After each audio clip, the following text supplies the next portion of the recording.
आज हम finishing class ray optics पे हम फिनिशिंग क्लास ले रहे हैं। मैंने कहा चुप तो हो जाओ, तो यूं करके बोलने लग गए कि भाई चलो ठीक है, कोई नहीं। कई तो बिना यूं करे ही बोलते रहते, कोई फर्क नहीं पड़ता, कोई बात नहीं। हम टेलीस्कोप पे थे और शायद आपको टेलीस्कोप का न्यूमेरिकल भी जो एनसीईआरटी में था वो हमने कर ही लिया था कल, है ना। हमने एस्ट्रोनॉमिकल और टेरेस्ट्रियल रिफ्रैक्टिंग टाइप के दोनों देख लिए। रिफ्रैक्टिंग की डिसएडवांटेज पढ़ ली थी, तो क्या थी? एक तो उससे एब्रेशंस वगैरह आ जाते हैं, बहुत महंगा है, बनाना भी बड़ा मुश्किल है, उसको सपोर्ट करना मुश्किल होता है क्योंकि उसको केवल एजिज से ही सपोर्ट किया जाता है, ठीक है। अब इसमें इसका मतलब फिर तरीका क्या है कि इन दिक्कतों से दूर कैसे चलें, तो उसके लिए हमें पढ़ना होता है रिफ्रैक्टिंग नहीं बल्कि हम कौन सा रिफ्लेक्टिंग टाइप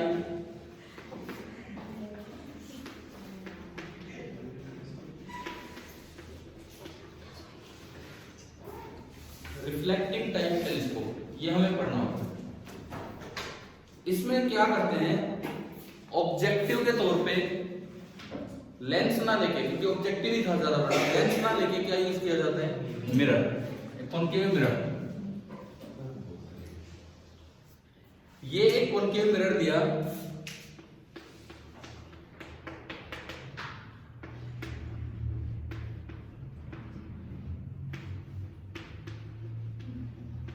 जो कि ऑब्जेक्टिव का काम करेगा। अब बहुत दूर से अगर रेज आ रही है तो इमेज कहां बनेगी, बहुत दूर से अगर रेज आ रही है तो इमेज कहां बनेगी, उसके फोकस पे। अब इसका फोकस तो इधर कहीं होगा, ठीक है, इसका फोकस इधर ही कहीं होगा, क्लियर है। अब ये जो इमेज यहां बननी है वो किसके लिए ऑब्जेक्ट का काम करेगी, अगला कौन आईपीस, वो आईपीस के लिए ऑब्जेक्ट का काम करेगा, क्लियर। ये यहां पे कहीं लगा दिया आईपीस, आईपीस से इसकी दूरी किसमें पीछे लगा रखा है, किसमें, वो तो यार कैसे ग्रेड टाइप है। आप थोड़ा पहले आओ तो सही, अभी सुनो तो सही पहले। अरे यार 1 मिनट मैंने कल भी बताया था। देखो क्या होता है, जब हम अपने वार्तालाप में लगे रहते हैं और बीच में 5 मिनट ध्यान चला जाए क्लास की तरफ, तो यूं ही नहीं पता लगता टॉपिक क्या चल रहा है और क्या था। देखो अभी हम पढ़ रहे हैं पहले सिंपल रिफ्लेक्टिंग टाइप टेलीस्कोप, ठीक है। इसमें क्या होता है कि यहाँ पे एक आईपीस होता है, उससे इधर कहीं इमेज बननी है, वो इमेज इतनी दूर होगी, वही एफ से लेके DFP अपॉन D+F, वही दूरी है।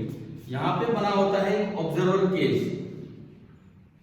इसको बोलते हैं व्यूअर केज या ऑब्जर्वर केज। ये जो है इसको नाम दिया जाता है व्यूअर केज या ऑब्जर्वर केज, इस तरह का। और इधर से कहीं से रेज आती है इंफिनिटी से,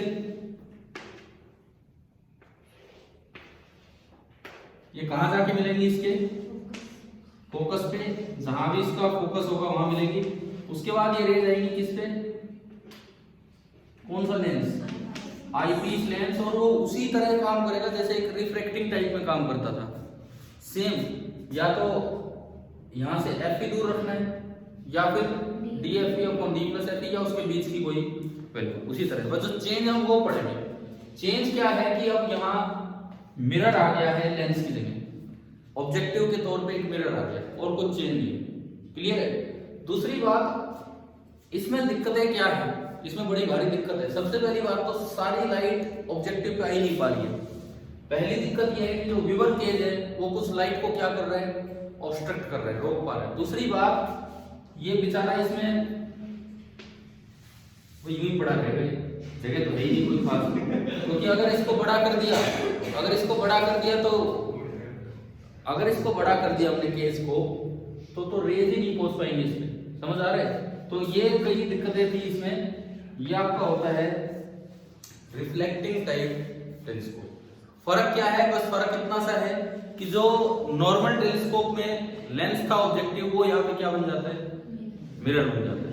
और इसकी फोकल लेंथ कितनी होगी, अगर इसका रेडियस ऑफ कर्वेचर दे रखा है तो केवल और केवल क्या फॉर्मूला होगा, r/2। लेंस में तो ना, मिरर में तो फिक्स है, फोकल लेंथ होगी रेडियस का हाफ। ठीक है, अब आपसे ये पूछा जा सकता है इसके एडवांटेज और डिसएडवांटेज। इसका एडवांटेज क्या, इसमें ऑब्जेक्टिव के तौर पे बड़ा लेंस है, लेंस नहीं है, इसमें क्या है, मिरर। तो पहली बात तो वो हैवी नहीं, क्योंकि लेंस तो पूरा भरा होता है, मिरर तो हल्का होता है, एक ही लेयर है ना। दूसरी बात, इसको सपोर्ट कर पाना आसान है। क्या मैं इसको भी एज से बार बार से सपोर्ट करते हैं, पूरे के पीछे कैसे भी सपोर्ट दे सकते हैं, रेज तो आनी नहीं है पीछे, तो it can be supported over its entire back. Clear है। तीसरी बात, मिरर में क्रोमेटिक एब्रेशन नहीं होता, वहां मेन दिक्कत ऑब्जेक्टिव में आरक्यू बड़ा था, तो मिरर में क्रोमेटिक एब्रेशन नहीं होता। चौथी बात, अगर आप इस मिरर को पैराबोलिक शेप का बना लें, पैराबोलिक शेप का, तो स्फेरिकल एब्रेशन वाली समस्या भी खत्म हो जाती है। स्फेरिकल एब्रेशन क्या होते हैं, मार्जिनल रे कहीं मिल रही है, पैरेक्सियल रे कहीं मिल रही है, इससे ब्लड मिल जा रहा है। ठीक है, ये आपका कौन सा टेलीस्कोप है, रिफ्लेक्टिंग टाइप टेलीस्कोप। अब किताब में आए एक बार। अच्छा, इसके फायदे बता दिए, इसके नुकसान, दो नुकसान है इसके, दो डिसएडवांटेज। क्या, एक तो ये कि ये पूरी लाइट को तो मिरर पे पहुंचने ही नहीं दे रहे, विवर केज की वजह से कुछ लाइट ऑब्स्ट्रक्ट हो रही है, वो वहां तक नहीं जा पा रही है। दूसरा नुकसान, ये विवर, ये क्या, ये कंफर्टेबली यहाँ बैठ सकता है। अगर आपने इतना बड़ा विवर केज बना दिया तो फिर वो रेज ही नहीं आ पा रही होगी, और विवर केज छोटा होगा तो वो फिर उसमें बैठेगा कैसे, ये दो दिक्कतें। ठीक है, पढ़िए एक बार यहाँ से। फॉर दीज रीजंस, ये पैराग्राफ स्टार्ट हो रहा है इस डायग्राम के ऊपर, दिख रहा है नहीं। फॉर दीज रीजंस मतलब वो जो कल जो हमने पढ़ा था, उन कमियों के कारण। For these reasons modern telescopes use A concave mirror rather than a lens. आजकल टेलीस्कोप में मिरर यूज किया जाता है, ना कि लेंस। क्या रीजन है, वो रीजन ऊपर वो कल वाली कमियां थी। ठीक है, आगे देखिए। Telescope with mirror objective are called reflecting telescope. Reflecting telescope क्या होते हैं, जिनमें मिरर ऑब्जेक्टिव लगा होता है, वो रिफ्लेक्टिंग टेलीस्कोप है। ठीक है, दे हैव सेवरल एडवांटेज। अब इनके एडवांटेज पढ़ते हैं हम। फर्स्ट, ये एडवांटेज डिसएडवांटेज पूरे चांस है कि जब भी कहीं टेलीस्कोप आए, ये ऐसा कोई पार्ट आपसे पूछ लिया जाए। First, there is no chromatic aberration in a mirror. भाई, क्या मिरर में कभी कलर सेपरेट होते हैं? नहीं होते, वो तो लेंस में होते हैं, क्योंकि लेंस का रिफ्रैक्टिव इंडेक्स वायलेट के लिए अलग, रेड के लिए अलग। ठीक है, तो एक तो उस समस्या से हम बच गए। दूसरा, second, if a parabolic reflecting surface is chosen, spherical aberration is also removed. दो फायदे मिल गए हैं। अगर आप इसको पैराबोलिक शेप का ले लें स्फेरिकल की बजाय, तो जो स्फेरिकल एब्रेशन वाली कमी है वो भी दूर होगी। उसके बाद थर्ड भी ये है, mechanical support is much less of a problem since mirror weighs much less than a lens of equivalent optical quality and can be supported over its entire back surface, not just over its rim। देखो, इस line में इसने दो बातें बता दी कि mechanical support वाली कोई समस्या नहीं है, क्योंकि एक तो मिरर हल्का होता है उसी ऑप्टिकल क्वालिटी के लेंस के कंपैरिजन में। दूसरा, मिरर को खाली रिम से सपोर्ट नहीं करना होता, आप उसकी पूरी एंटायर बैक से उसे सपोर्ट दे सकते हैं। लेंस में तो ऐसे लगा ही नहीं सकते हम इंसुलेटर वगैरह, ये सब मीन्स कोई भी सपोर्ट सिस्टम, क्योंकि लेंस में तो रे आगे जा रही है। तो तीन के भी चार फायदे मिल गए हैं। तीन के भी हमें चार फायदे मिल गए हैं। कौन कौन से चार फायदे बताओगे? पहला फायदा, क्रोमेटिक एब्रेशन मिरर में होता ही नहीं। दूसरा फायदा, अगर आप मिरर की शेप पैराबोलिक करते हो, स्फेरिकल एब्रेशन निकालेगा। तीसरी बात, ये हैवी नहीं होता, अगर आप इक्विवेलेंट ऑप्टिकल एक्टिविटी का एक लेंस लेंगे तो उससे मिरर कहीं हल्का होता है। चौथा फायदा, इसको सपोर्ट पूरी बैक पे दिया जा सकता है, ना कि केवल रिम। तो ये होता है रिफ्लेक्टिंग टाइप टेलीस्कोप। आपको डायग्राम बनाना आना चाहिए, बुक में नहीं दिया कोई बात नहीं, ये इसका डायग्राम। क्लियर हो गया? अब आते हैं इससे आगे। वन ऑब्वियस प्रॉब्लम, अब इसकी दिक्कत आ रही है, ये भी तो पूछा जा सकता है आपसे कि रिफ्लेक्टिंग टाइप टेलीस्कोप की डिसएडवांटेज क्या है। अब उस पे चलिए। One obvious problem with a reflecting telescope is that, आप बना लेना अभी पर देखो इधर मैं कुछ ये समझा देता हूं, उसके बाद इतना ही है। One obvious problem with a reflecting telescope is that the objective mirror focus light inside the telescope tube. भाई ये मिरर से क्या रे आगे निकली है, ट्यूब के अंदर ही आ गई है, तो इससे क्या दिक्कत है? One must have an eyepiece and observer right there, तो आपको आईपीस भी इधर लगाना पड़ेगा और ऑब्जर्वर भी इधर लगाना पड़ेगा इस साइड। उससे क्या प्रॉब्लम है? Depending on the size of observer case, इसको बोल देते हैं व्यूअर केस, मैंने लिख दिया, ऑब्जर्वर केस भी आप बोल सकते हो, ऑब्जर्वर केस, ठीक है। This is what is done in the very large 200 inch diameter, ये कोई टेलीस्कोप होगा कैलिफोर्निया में। The viewer sits near the focal point of the mirror in a small cage. भाई व्यूअर कितनी दूर बैठेगा? इसके फोकस के आसपास ही, सपोज ये इसका फोकस है, मान लो ये दूरी है फोकल पॉइंट ऑफ ऑब्जेक्टिव, तो ये जो आईपीस होगा ये कहाँ होना होगा? ये जो दूरी होगी ये लगभग एफ ई से लेके D F E upon D plus F, ये कोई बहुत ज्यादा वैल्यूज नहीं है क्योंकि इसकी फोकल लेंथ बड़ी थी लेकिन इसकी फोकल लेंथ छोटी थी। याद है वो मीटर में जा रहा है, सेंटीमीटर में, तो बहुत कम वैल्यू, तो लगभग इसके आसपास ही आईपीस है और इधर ही ऑब्जर्वर, ठीक है, इसके फोकस के आसपास। The viewer sits inside, the viewer sits near the focal point of the mirror in a small cage. तो भाई दो प्रॉब्लम इसकी यहां तक समझ में आ गई। क्या दो प्रॉब्लम है रिफ्लेक्टिंग टाइप टेलीस्कोप की?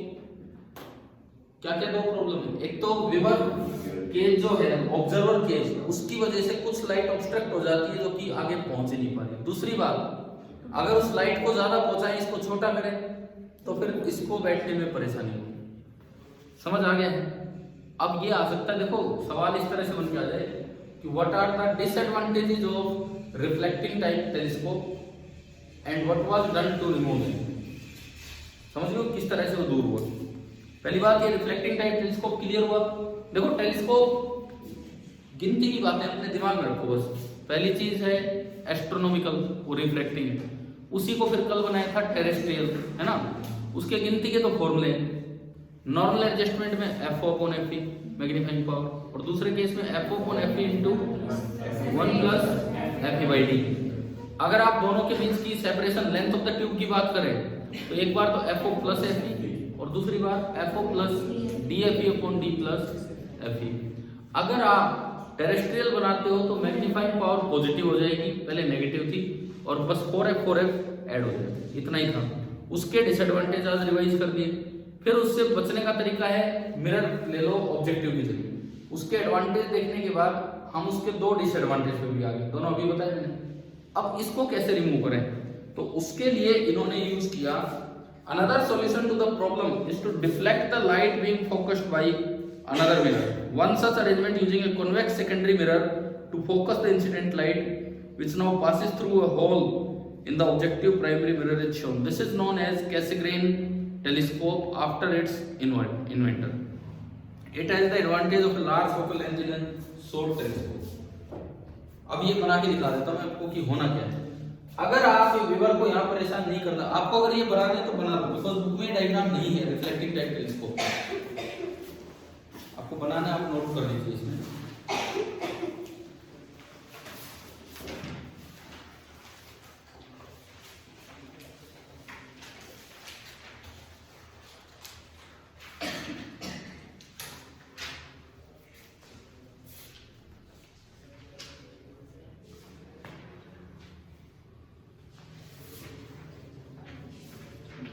आप इसको ऑब्जर्वर के भी बोल सकते हैं।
चले कैसे ग्रेन वाले को, ठीक है। अब जो ये जो कास्ट ग्रेन बोल लो आप इसे, जो भी बोल रहे हैं, ये किसी साइंटिस्ट का नाम है, इसके इन्वेंटर का। ये जो कास्ट ग्रेन टेलीस्कोप है, इसमें क्या किया गया है, थोड़ा व्यूअर का कंफर्ट का ध्यान रखा गया है। मिटाऊं ना इसे। इसमें क्या किया जाता है, इसको यहां से हटा के, ऑब्जर्वर के जैसी चीज हटा दी यहां से, इसमें एक होल किया जाएगा। दोबारा बनाता हूं।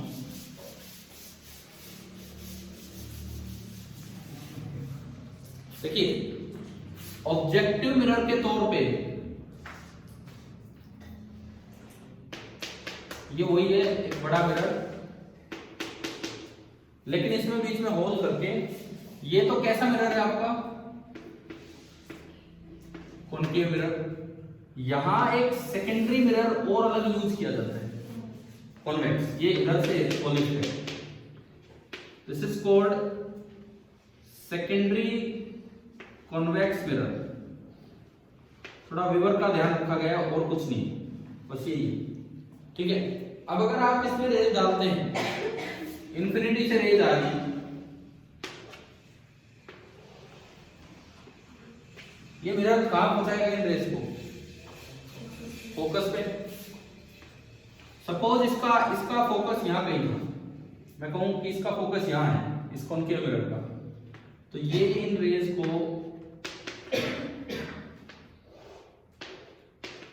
यूं लाने वाला था, लेकिन बीच में क्या आ गया आपका एक कॉन्वेक्स मिरर, और ये कॉन्वेक्स मिरर इन रेज को कहां पहुंचा देगा, जहां भी, कहीं भी मिलवाएगा, बिल्कुल यहां नहीं कह रहा हूं, जहां भी मिलवाएगा, दो बार रिफ्लेक्शन होगा, ठीक है। अब इसके बाद यहां पे क्या लगा रखा होगा, ये कौन सा लेंस है, ये दूरी FE से लेके DFE upon D plus FE, इससे आगे हम पढ़ते ही नहीं है इसकी भी क्या है। और अब इसमें जो ऑब्जर्वर है, ऐसे खड़ा रह रहा है, कोई दिक्कत ही नहीं, ठीक है ना, मतलब वो ऑब्जर्वर की प्रॉब्लम नहीं है इसमें, यही तो मेन बात है, और कुछ नहीं, क्लियर है। और छोटा सा ही टेलीस्कोप बन जाता है, ये बहुत बड़ा टेलीस्कोप भी नहीं बनता है। इसमें लिखा है नीचे, आगे एक लाइन लिखी है, it has the advantage of a large focal length in A short telescope. ये बात याद रखना है, कास्ट ग्रेन टेलीस्कोप की एडवांटेज है। इसमें मिरर तो यूज हो नहीं रहा, छोटे छोटे लेंस तो यूज हो नहीं रहा, छोटे छोटे मिरर से ही। अब मिरर की फोकल लेंथ बड़ी करनी है तो उसका तो आसान तरीका, आप रेडियस उसका ज्यादा कर दो, ठीक है। छोटे से टेलीस्कोप में अच्छी खासी फोकल लेंथ आती है, ये आपका होता है cast grain telescope.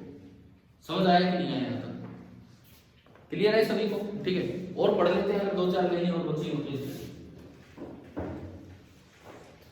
The largest telescope in India is in Tamil Nadu में है 2.34 मीटर डायमीटर का रिफ्लेक्टिंग टेलीस्कोप है, कास्ट ग्रेन टाइप है वो। ये इंडियन इंस्टीट्यूट ऑफ एस्ट्रोफिजिक्स ने बनाया, बस ये खत्म हो रहा है इसके साथ ही। और सबसे बड़ा बना रखा है USA में 10 मीटर डायमीटर का। हाँ जी भाई, ये बताओ, ये आगे क्या टेलीस्कोप पूरा समझ क्लियर है टेलीस्कोप। अब चलो फिर से एक्सरसाइज पे, कुछ बचा हो तो वहां 36, 37 और 38 3 सवाल बचे हैं, जिनमें 36वां तो टेलीस्कोप पे है, ठीक है। 37वां प्योरली रिफ्लेक्शन पे है, चाहे रिफ्लेक्शन हटा दियो फिर भी हम कर लेंगे, पता नहीं यार बाई चांस ही कोई सवाल उठ के आ जाए। क्या है कि जैसे इस बार जो सैंपल पेपर है ना, असर्शन रीजन में, उसमें मिरर के सवाल भी दे रखे हैं, मिरर का क्वेश्चन भी दे रखा है, जो CBSE सैंपल पेपर है, तो पता नहीं गलती से भी आ जाए। और जो 38वां सवाल है वो प्योर रिफ्लेक्शन तो ही नहीं, रिफ्रैक्शन और रिफ्लेक्शन का कॉम्बिनेशन है। तो हम अब अगला काम ये 3 सवाल करें, 36, 37 और 38। क्वेश्चन नंबर 36 देखो,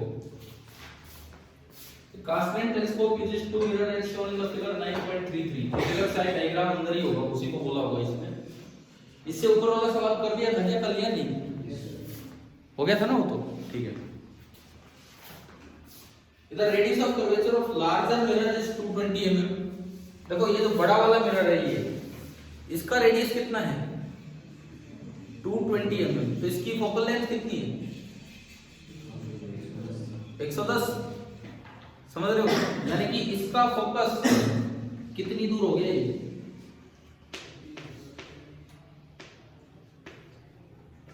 110 मीटर दूर। समझ आ रहा है? यहाँ से इस वाले से 110 मीटर दूर। क्या मैंने क्या लिख दिया? mm लगा, ठीक है। इसके बाद इधर radius of curvature of larger mirror 220 mm and small mirror का कितना है? 140। तो इसकी फोकल लेंथ कितनी होगी? 70। क्लियर है? अब ये पूछ रहा है कि where is the final image of object at infinity be. देखो पहले तो ये बताओ, क्या आईपीस का जिक्र किया है इसने? नहीं किया। तो मुझे फाइनल रिफ्रैक्शन पे नहीं जाना है। इसने दो ही बातें बताई है ना, एक ये मिरर है और एक ये मिरर है। समझ रहे हो? समझ गए? तो आपको फाइनल रिफ्रैक्शन पे नहीं जाना है, आपको केवल दो बार क्या करवाना है? रिफ्लेक्शन, और फिर बताना है कि इमेज कहां हो। कर दोगे? बताओ। फर्स्ट रिफ्लेक्शन तो मैंने बता दिया, इमेज कहां जानी है। फोकस पे कितनी दूर हो गया यहां से? 110। आप देखो सेकंड रिफ्लेक्शन का क्या होगा। यू वी लिख के देखिए। रेज इधर से आ रही है, रेज इधर से आ रही है, ये ओरिजिन, ये वाली डायरेक्शन पॉजिटिव, और इसका फोकस भी इधर ही है। बनाओ तो ये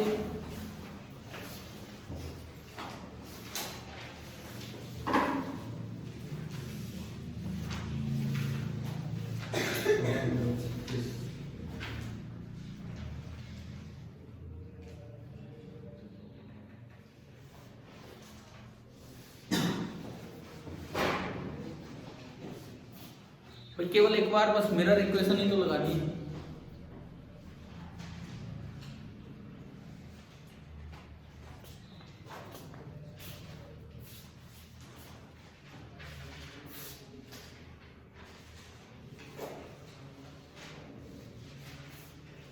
यू कितना है बताना, ये छोटे वाले के लिए।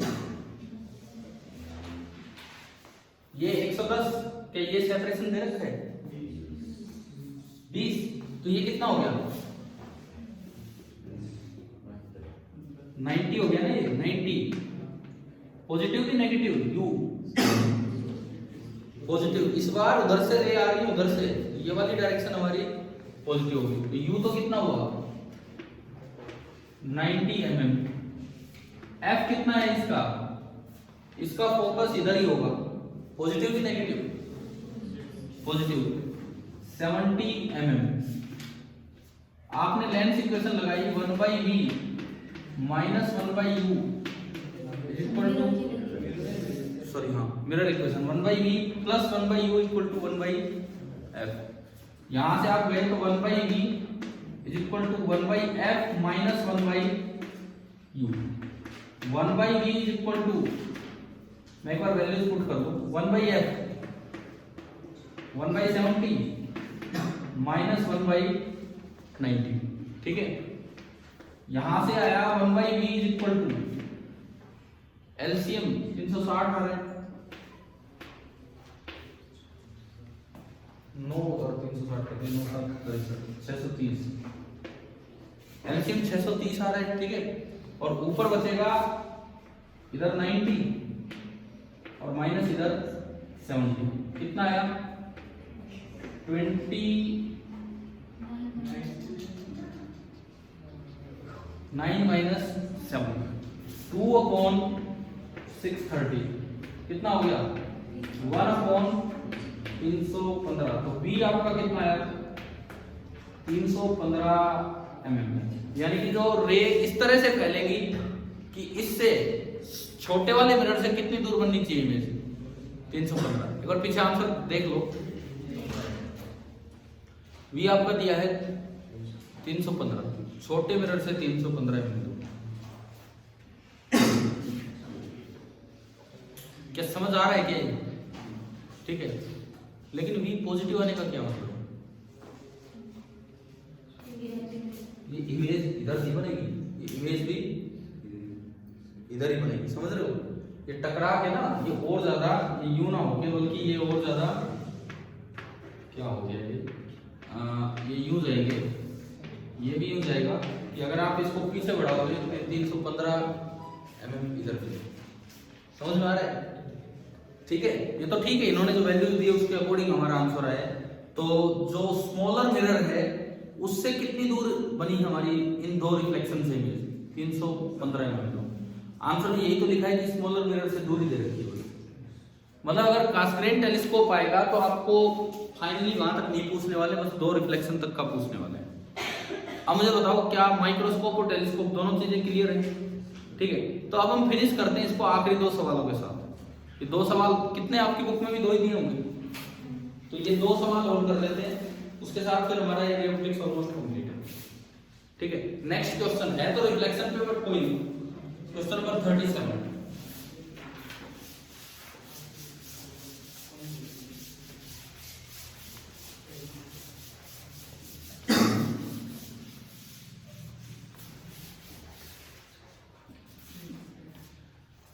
देखिए, light incident normally on a plane mirror attached to a galvanometer coil retraces backward. शुरू में ये प्लेन मिरर था, light incident normally on a plane mirror ना, ये प्लेन मिरर नहीं है, एक स्क्रीन है। यहां को ये प्लेन मिरर है, इस पे लाइट नॉर्मली गई तो नॉर्मली वापस आ गई, और यहाँ पे लाइट का स्पॉट पड़ गया, ये दिया गया। अब वो प्लेन मिरर अटैच है गैल्वेमीटर से, तो गैल्वेमीटर में करंट आएगा तो गैल्वेमीटर तो घूमेगा।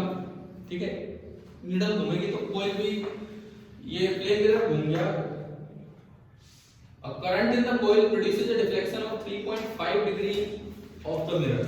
What is the displacement of the reflected spot of light placed 1.5 metre away? ये कह रहा है कि ये 1.5 मीटर की दूरी है, ये 1.5 मीटर की दूरी है, और ये जो मिरर है ये 3.5 डिग्री से घूम गया। तो आपको बताना है कि जो स्पॉट ऑफ लाइट है वो कितना घूमा होगा। समझ आ गया कि यहाँ तक? समझ आ रहा है यहाँ तक? थोड़ी देर बाद ये मिरर ना ऐसे हो गया, पहले ये मिरर ऐसे था। अकॉर्डिंग टू क्वेश्चन ये मिरर कितना टर्न कर गया? 3.5 डिग्री। तो मिरर इतना टर्न कर गया तो नॉर्मल भी अब इधर कहीं आया होगा, तो पहले तो नॉर्मल इसी लाइन पे था। समझ रहे हो क्या? अब एंगल ऑफ इंसिडेंस कुछ ये बनेगा, तो उससे तो लाइट और भी इधर चलेगी, और जो स्पॉट ऑफ लाइट है अब वो यहां पहुंच गया। तो आपको ये बताना है कि ये कितना दूर गया ये स्पॉट ऑफ लाइट। अगर मैं इसे x कहूं तो ये x बताना है। सवाल आ गया समझ क्या है? ठीक है,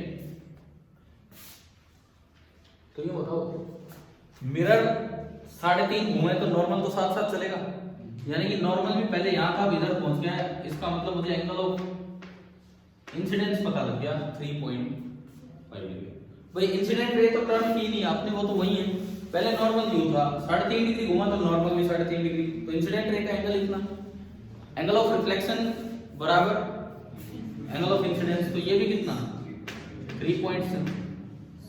वैसे भी जनरल सा रिजल्ट बच्चे याद करते हैं कि अगर मिरर थीटा एंगल से घूमता है तो रिफ्लेक्टेड रे 2 थीटा से घूम जाती है, वो दिख भी रहा है यहाँ पे, है ना? तो इसका मतलब ये रिफ्लेक्टेड रे पहले यूं आ रही थी, अब वो कितने डिग्री से घूम गई? 7 डिग्री से। मुझे x निकालना है, ये एंगल मेरे सामने आ चुका है 7 डिग्री। tan थीटा का यूज करूं मैं, tangent of 7 degree that is equal to x upon 1.5 metre. यहां से x आ गया 1.5 मीटर इनटू टेंजेंट 7 डिग्री। अब यार ऐसे आंसर नहीं छोड़ के आ सकते, मान लो ऑब्जेक्टिव पार्ट ही आ रहा हो बोर्ड में कहीं भी, तो ऑप्शंस होंगे वहां, इसको सोल्व कैसे करें? हाँ वही चीज देखो, for small angles tan theta is nearly equal to theta if theta is in radian. तो आप क्या करो, tan 7 डिग्री पहले इसको रेडियन में बदल दो, tan of 7 degree into pi upon 180 degree. Degree से डिग्री कैंसिल, ये रेडियन में आ गया। ये बहुत छोटा एंगल है, this is nearly equal to 7 into pi. Pi कितना होता है? ये वाली वैल्यू मैंने इसलिए ली ताकि 7 से 7 कैंसिल। ये आपका आ गया 11, 2 से गया बाई 90, 11 बाई 90 आ गया। तो मैंने इसमें रखा 1.5 मीटर इंटू 11 बाई 90, 3 से गया 30.5, ठीक है। 5 बाई 10, 11.5%, 5.5 अपॉन 30। ये तो 16 ही हो गया पूरा, ये जीरो ऊपर गया 0.55 है, इसको डिवाइड कर लो, 3 1 3, 25 3 8 24। देखना एक बार क्या है इसका आंसर।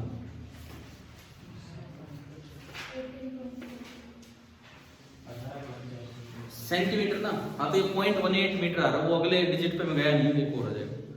सोल्व भी कैसे करना था ये भी आपकी समझ आना चाहिए। क्लियर हो गया भाई सभी को? ठीक है, अब चलते हैं आखिरी सवाल पे, जो एक बहुत अच्छा सवाल है, देखिए ना हमने डिस्कस लास्ट सवाल।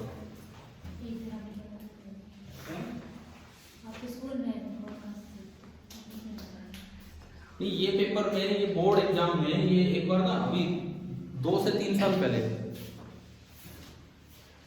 ये सवाल आया, लेकिन न्यूमेरिकल वैल्यू हटा दी।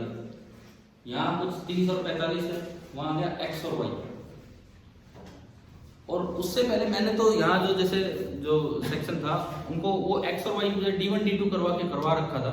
2-3 साल से हम कर रहे थे, मुझे उम्मीद नहीं थी कि बोर्ड में आएगा। मैं तो सोच रहा था कि जेईई में इस तरह से देंगे, लेकिन वो बोर्ड में दे दिए इन्होंने।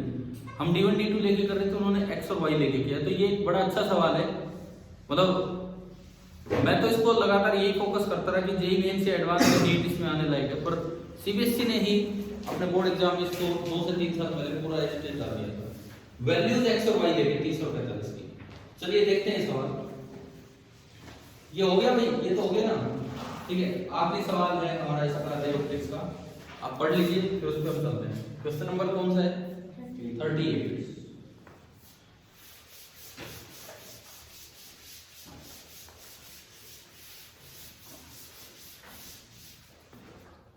एक्सरसाइजेस का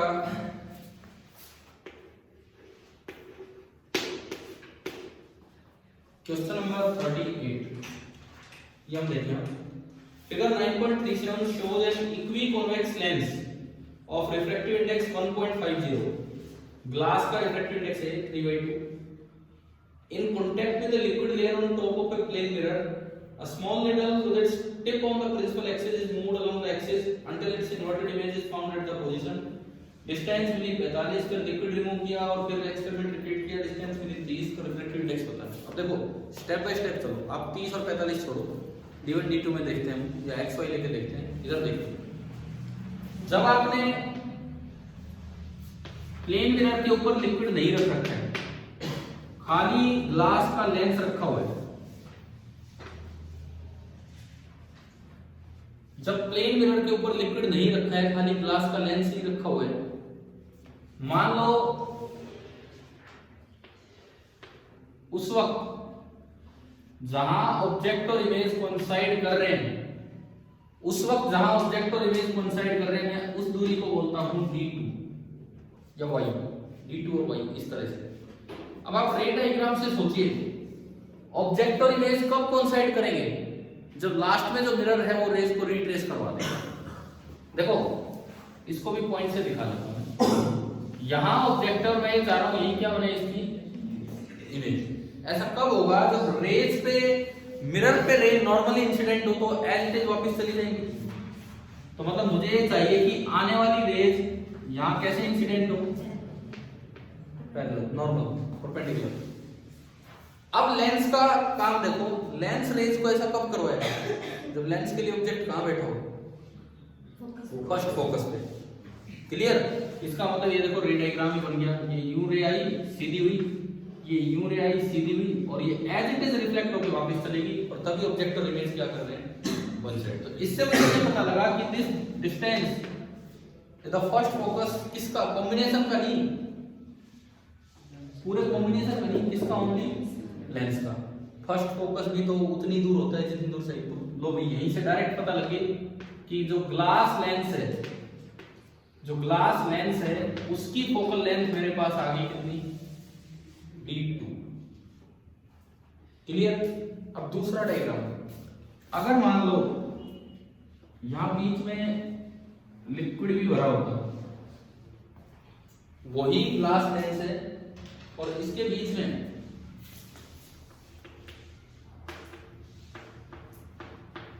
सपोज इसके बीच में ये लिक्विड भी भरा होता, और अब मैंने देखा तो ऑब्जेक्ट और इमेज फिर किसी दूरी पे कोइंसाइड कर रहे हैं, और उस दूरी को मैंने बोल दिया D1। मैं इसको D1 इसलिए बोल रहा हूँ आपकी बुक में पहले वो दिया है, बाद में ये दिया है लिक्विड रिमूवर पे D1।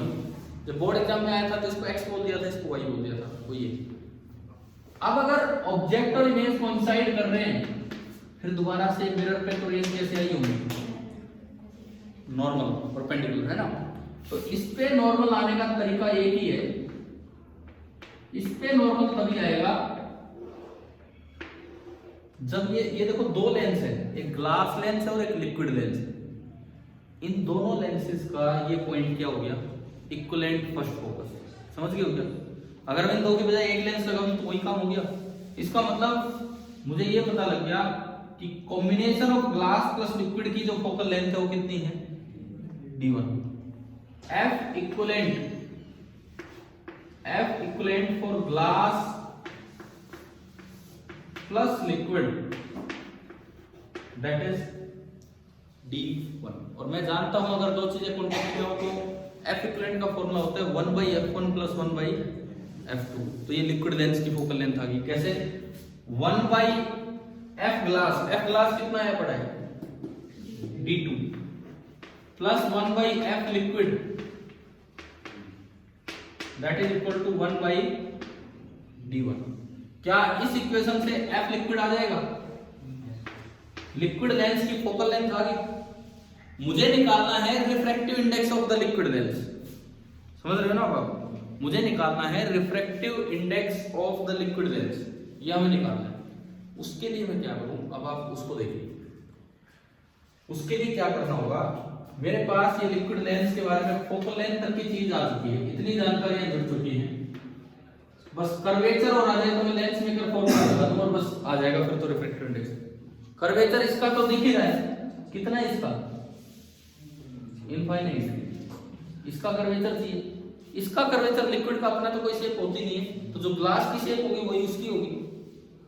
ग्लास इक्विकॉन्वेक्स दे रखते हैं तो यानी कि ग्लास के दोनों साइड का रेडियस सेम है, तो आप खाली ग्लास के लिए लेंस मेकर फॉर्मूला यूज करेंगे, खाली ग्लास के लिए लेंस मेकर फॉर्मूला यूज करेंगे।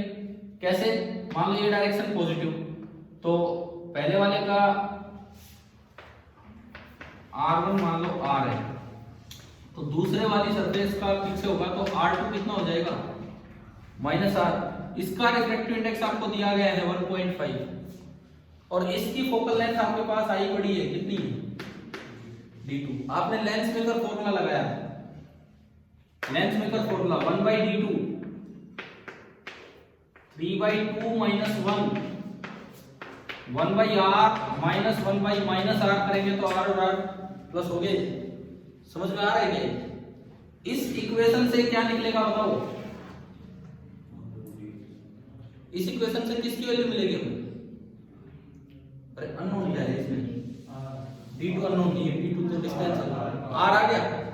जो रेडियस ग्लास लेंस का होगा वही रेडियस लिक्विड लेंस का होने वाला है, लिक्विड की तो अपनी शेप है नहीं।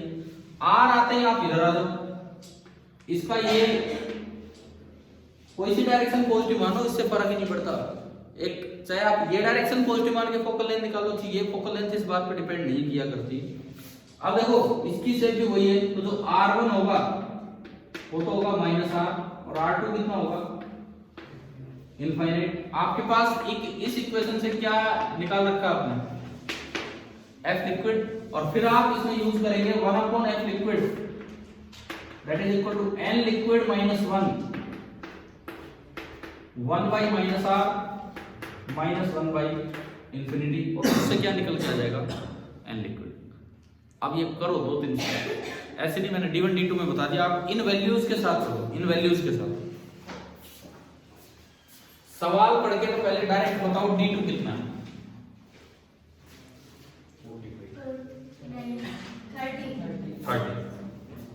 30 है ना, तो आपको क्या पता लग गया, कौन सी फोकल लेंथ पता लगी, ग्लास की। ग्लास की फोकल लेंथ आते ही आप पहले ग्लास का वो रेडियस निकालो, ये लेंस फॉर्मूला से करो ये काम।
एक बार बताओ आर कितना आ रहा है, 30 सेंटीमीटर। अब आप इस फॉर्मूले से एफ लिक्विड निकालो। D1 कितना है क्वेश्चन में, 45। एफ लिक्विड कितना आ रहा है, -90। फिर लास्ट में ये फॉर्मूला यूज करो, एफ लिक्विड -90, एन लिक्विड निकालना है, आर आपका 30 आया था तो -30।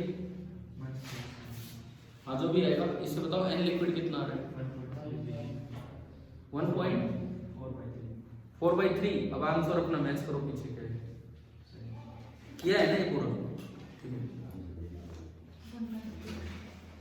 आ गया समझ। अब ये जो सवाल है, जैसे जिस साल बोर्ड में आया था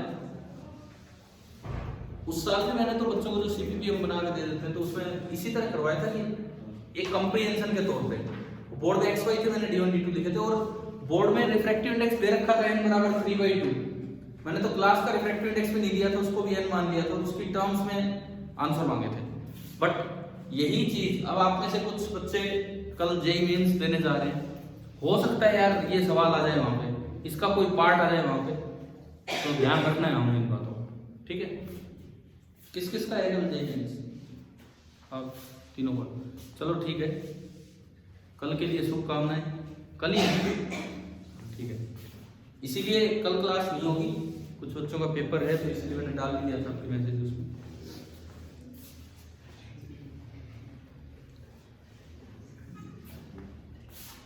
चलो भाई बताओ, ये वाला पार्ट आ गया समझ, ठीक है। रे ऑप्टिक्स में और कोई समस्या, रे ऑप्टिक्स अब आपके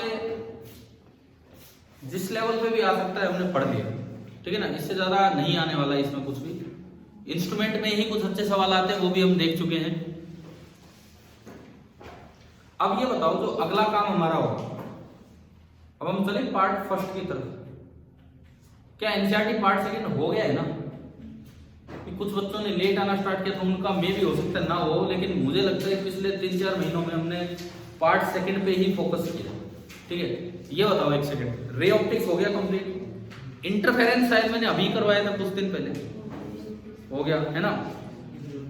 डिफ्रैक्शन से मैंने वो क्लासेस स्टार्ट की थी, क्या वेव ऑप्टिक्स मैंने करवा दिया, डिफ्रैक्शन भी दोबारा हो गया, ठीक है। रिजॉल्विंग पावर ऑफ इंस्ट्रूमेंट इस साल बोर्ड सिलेबस में है नहीं। उससे अगला चैप्टर आसान और छोटा चैप्टर है, dual nature of matter and radiation. कब हुआ है, दोबारा भी हो गया, रिवीजन भी हो गया है क्या इसका, ड्यूअल नेचर वाले का, ठीक है। उससे अगला चैप्टर एटम्स, हो सकता है रिवीजन में ना हुआ हो लेकिन कुछ ही महीने पहले हुआ था। उससे अगला चैप्टर है न्यूक्लियाई। इस साल बोर्ड में कोई बहुत ज्यादा सवाल न्यूक्लियाई पे नहीं आने की उम्मीद है, क्योंकि उसका मेजर पार्ट रेडियो एक्टिविटी हटा दिया गया है। एटम से बल्कि ज्यादा सवाल आ सकते हैं, रेडियो एक्टिविटी का एक मेजर का पोर्शन था न्यूक्लियर चैप्टर का, वो हट गया है। अब उसमें बचा ही क्या है, या तो E बराबर mc² टाइप फॉर्मूले, या लास्ट में फिजन एंड फ्यूजन। हम लोग इधर बाइंडिंग एनर्जी और उधर फिजन फ्यूजन, जो ज्यादा मेन पार्ट था वो हट गया इस साल। उससे अगला है सेमीकंडक्टर, बिल्कुल ही लास्ट में पढ़ाया था जब रिवीजन स्टार्ट किया उससे पहले। किस किस बच्चे ने नहीं पढ़ा है सेमीकंडक्टर? यहाँ कईयों ने नहीं पढ़ा है, लेकिन अब मैं वो लूंगा लास्ट में, क्योंकि बहुत से बच्चे ऐसे भी तो हैं जिन्होंने पढ़ भी लिया है पूरा। ठीक है, वो हम लेंगे लास्ट में। अब हम आएंगे अपने शुरुआती पार्ट पे। रिवीजन में हमने चैप्टर 1 कर दिया था, चैप्टर 2 में कैपेसिटेंस स्टार्ट ही हुआ था या पूरा हो गया। इसका मतलब हमारा इलेक्ट्रोस्टैटिक्स भी पूरा हो चुका है, चैप्टर 1 और चैप्टर 2। आपको याद होनी चाहिए, कई बहुत अच्छी अच्छी चीजें हैं यार उस चैप्टर में। फॉर एग्जाम्पल मैं आपको याद दिलाऊं, अगर रिवीजन में वो बात आई हो तो, कि path independence of electrostatic field, work done का पाथ इंडिपेंडेंस याद है? दो तरह से कंपोनेंट की, आर कैप और थीटा कैप। एनसीईआरटी कहीं तो लिख देती है, चलो हम इसको ओमिट कर रहे हैं, अपने आप करो। थोड़ी देर बाद वो तरीका बता रहे होते हैं वहां पे कैसे क्या करना है। याद आ गया होगा, वो जो बेस्ट पार्ट था वहां पे वो सब। तो अब जो उससे अगला चैप्टर है हमारा करंट इलेक्ट्रिसिटी।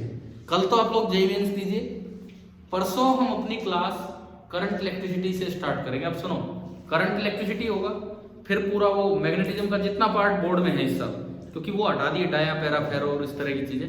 अब वो सिलेबस तो हम ध्यान में रख के चलेंगे। उसके बाद EMI, उसके बाद AC एंड लास्ट EMU।